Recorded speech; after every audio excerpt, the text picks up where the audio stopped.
Hello friends, welcome to my channel.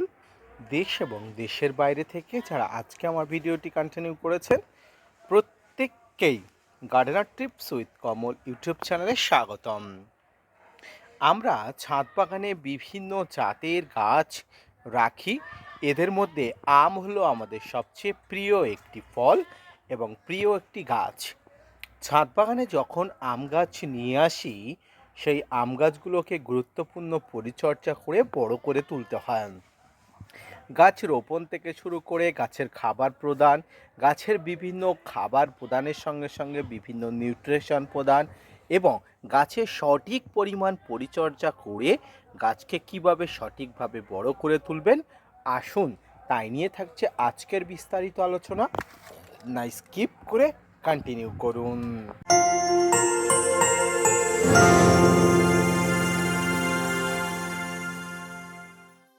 সম্মানীয় দর্শক এবং শ্রোতা বন্ধুরা, দেশ এবং দেশের বাইরে থেকে যেখান থেকে আজকে আমার ভিডিওটি কন্টিনিউ করেছেন, প্রত্যেককে নমস্কার, সালাম আদাব জানিয়ে আরও একটি ইনফরমেটিভ ভিডিও শুরু করছি।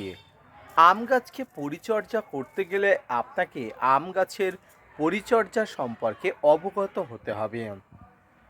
আর 5টা গাছের মতো আম গাছের খাবার প্রদান করার ক্ষেত্রে অনেক পরিমাণ কিন্তু বাধা রয়েছে। কি কি খাবার প্রয়োগ করলে আপনার ছাদ বাগানের আম গাছটি সুস্থ, স্বাভাবিক, সবল এবং স্বাবলম্বীভাবে বড় হয়ে উঠবে, আসুন তাই নিয়ে থাকছে আজকের বিস্তারিত আলোচনা। সম্মানিত দর্শক, এই মুহূর্তে প্রত্যেকের ছাদ বাগানে বিভিন্ন জাতের 12 মাসি বলুন বা সিজনাল বলুন আম গাছ আছে।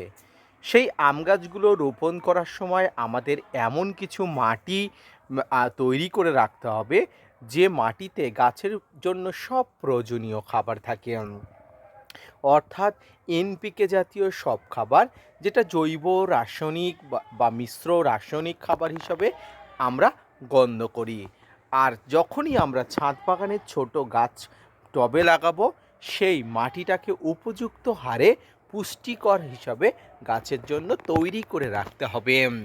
গাছের মাটি তৈরির সময় আপনার সব সময় মনে রাখতে হবে অতিরিক্ত পরিমাণে নাইট্রোজেন যাতে গাছে না থাকে, অর্থাৎ নাইট্রোজেন যাতে গাছে থাকে, তবে সেটা যাতে লিমিটেডের মধ্যে থাকে। আনলিমিটেড কোনো নাইট্রোজেন যেন গাছের গোড়াতে না জমা হয়ে থাকে। উদাহরণস্বরূপ বলা যায়, এই গাছের গোড়াতে যখন আপনারা খাবার দেবেন বা আপনারা মাটি প্রস্তুত করে রাখবেন, আপনারা যে কোনো এক ধরনের নাইট্রোজেন গঠিত পদার্থ, যেমন ভার্মি কম্পোস্ট বা লিপমোট কম্পোস্ট বা বিভিন্ন ধরনের গোবর সার ইত্যাদি ইত্যাদি খাবারের মধ্যে যে কোনো একটি উপাদান দেবেন। আর বাকি যে উপাদানগুলো আছে, অর্থাৎ নিমখোল, হাড় গুঁড়ো, সর্ষের খোল, এগুলো দিয়ে যে খাবার তৈরি করতে হয়, এই খাবারগুলো খুব অল্প পরিমাণ গাছের গোড়াতে দিতে হয়। এক্ষেত্রে আরও একটি সতর্কতামূলক কথা আপনাদের জেনে রাখা উচিত, আম গাছের মাটিতে খোল জাতীয় কোনো পদার্থ অ্যালাউ করা উচিত নয়। আই রিপিট এগেন, খোল জাতীয় পদার্থ কোনোভাবেই অ্যালাউ করা উচিত নয়। ছাদ বাগানে আম গাছের মাটিতে খোল জাতীয় পদার্থ বলতে আমরা নিমখোল, সর্ষের খোল বা বাদাম খোলের কথাকেই মনে করি। আর নিমখোল, সর্ষের খোল, বাদাম খোলে অতিরিক্ত নাইট্রোজেন থাকে। এগুলো গাছের মাটিকে অত্যন্ত গুরুত্বপূর্ণভাবে কিন্তু সমৃদ্ধ করে তোলে এবং অত্যাধিক নাইট্রোজেনের জন্য গাছের মাটিতে নাইট্রোজেন টক্সিসিটি হয় এবং গাছের কিন্তু পাতা পোড়াজনিত সমস্যা হতে পারে।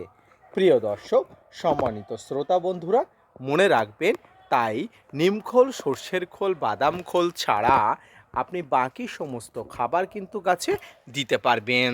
এবার আসি গাছের বৃদ্ধি সহায়ক খাবারের মধ্যে কি কি খাবার আপনার গাছে কতদিন অন্তর অন্তর দিতে পারবেন।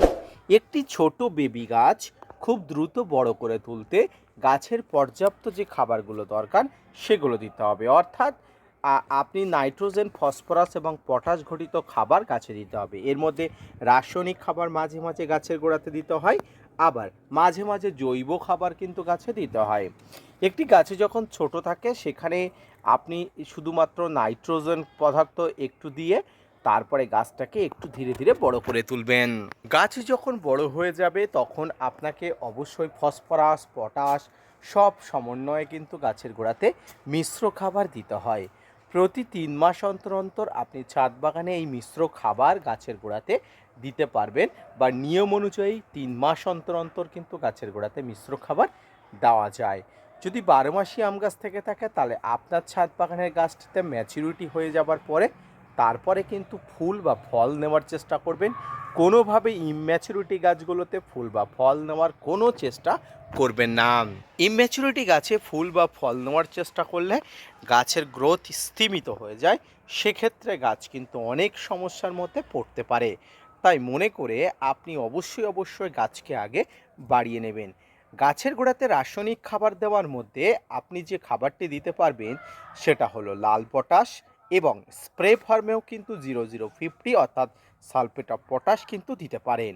এছাড়াও গাছের গোড়াতে আপনি বর্ষাকালে যে খাবারটি দিতে পারেন, যে রাসায়নিক সারটি দিতে পারেন সেটা হলো সিঙ্গেল সুপার ফসফেট অর্থাৎ এসএসপি। যারা এসএসপি পাবেন না তারা টিএসপি ব্যবহার করবেন। গাছের গোড়াটা যদি ভিজে ভিজে থেকে থাকে তাহলে এই এসএসপি গাছের মাটিকে শুকনো করে তোলে, গাছের শিকড় পচার হাত থেকে কিন্তু গাছ অনেক অংশে রক্ষা পায়। তাই বর্ষাকালে আপনি একটু এসএসপি বা টিএসপির ব্যবহারটা বাড়াবেন। মনে রাখবেন, যখনই কিন্তু গাছের গোড়া ভিজে থাকবে তখনই হালকা করে এই এসএসপি বা টিএসপি খাবার কিন্তু গাছে সরিয়ে দেবেন। এবং মনে রাখবেন, গাছের গোড়াটা সবসময় পরিষ্কার পরিচ্ছন্ন একদম জঞ্জাল মুক্ত রাখবেন। তবে আসছে গ্রীষ্মকাল, মানে সামনে যে গ্রীষ্মকাল, গাছের গোড়াটা কিন্তু মালচিনিং করার প্রয়োজন রয়েছে।